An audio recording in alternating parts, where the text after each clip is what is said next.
Exam 21 के platform पर आपका वेलकम है। इस भाग में हम लोग वैदिक काल से संबंधित इम्पॉर्टेंट क्वेश्चंस को देखेंगे जो एग्ज़ाम के लिए बहुत ही इम्पॉर्टेंट है और यह क्वेश्चंस बार बार एग्ज़ाम में पूछे भी जाते हैं।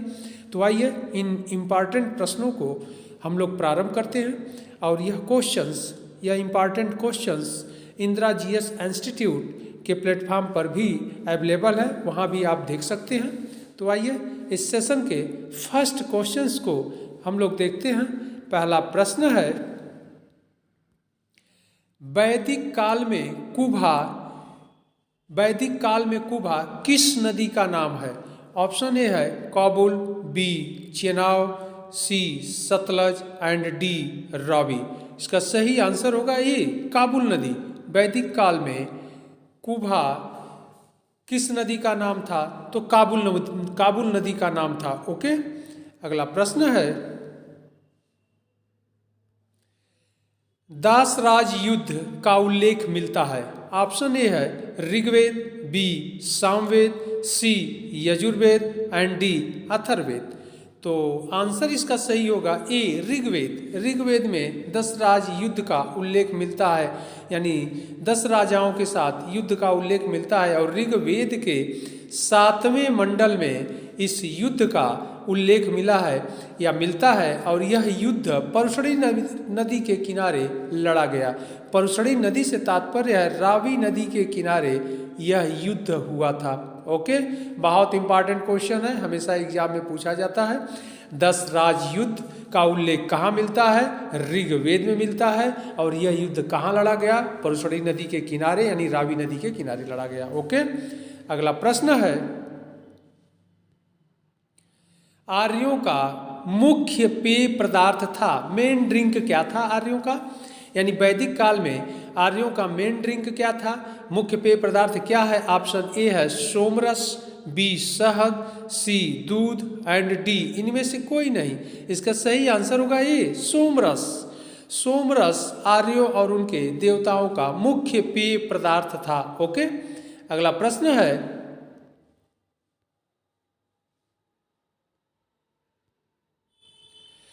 भगवान ब्रह्मा का उल्लेख सर्वप्रथम मिलता है। भगवान ब्रह्मा का उल्लेख कहाँ पहली बार मिलता है?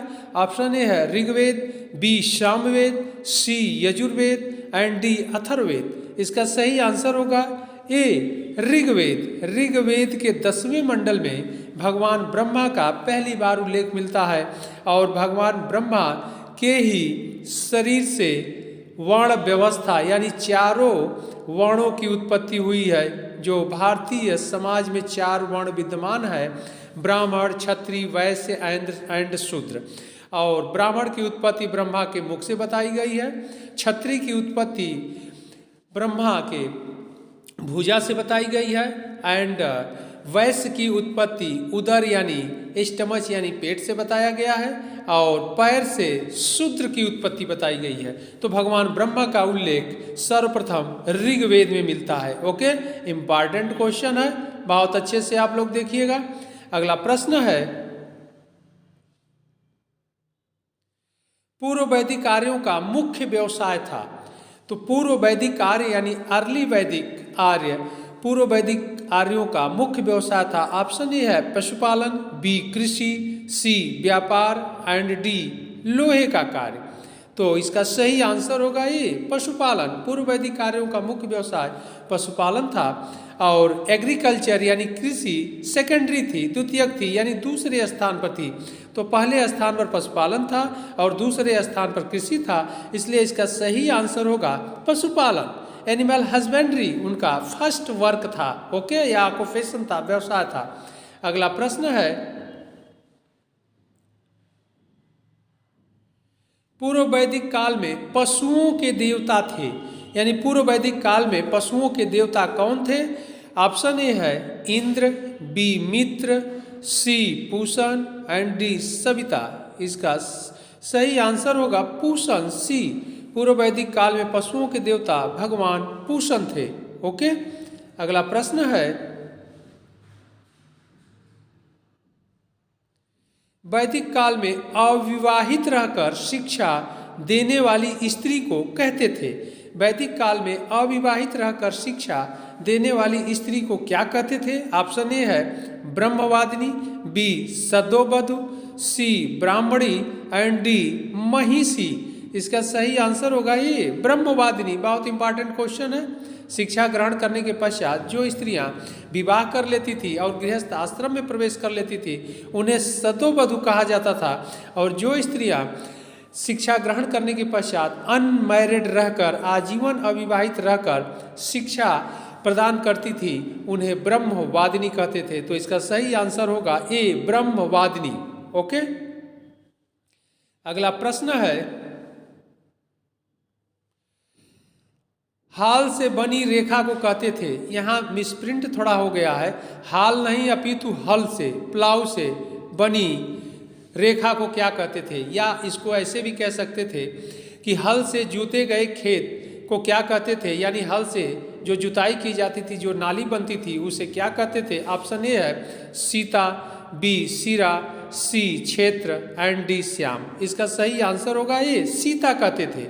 हल से जूते गए खेत से, हल से बनी ये नाली को सीता कहते थे, या जूते गए खेत को भी सीता कहते थे। हमेशा ध्यान रखिएगा, बहुत इंपॉर्टेंट क्वेश्चन है। हल से बनी हुई रेखा को या नाली को सीता कहते थे। अगला प्रश्न है, वैदिक काल में सदा नीरा नदी थी।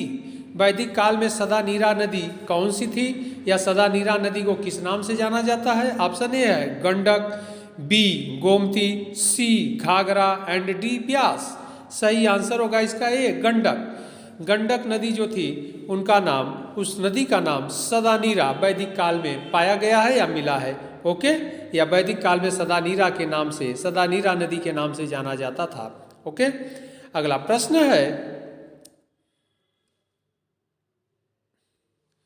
अंग और मगध का उल्लेख मिलता है। तो अंग और मगध का उल्लेख कहाँ मिलता है, किस वेद में मिलता है? ऑप्शन ए है Rigveda, B Samaveda, C Yajurveda and D Atharvaveda. इसका सही आंसर होगा डी अथर्ववेद में। बहुत इंपॉर्टेंट क्वेश्चन है, हमेशा एग्जाम में पूछे जाते हैं। अंग और मगध का उल्लेख अथर्ववेद में फर्स्ट टाइम मिलता है, यानी पहली बार मिलता है।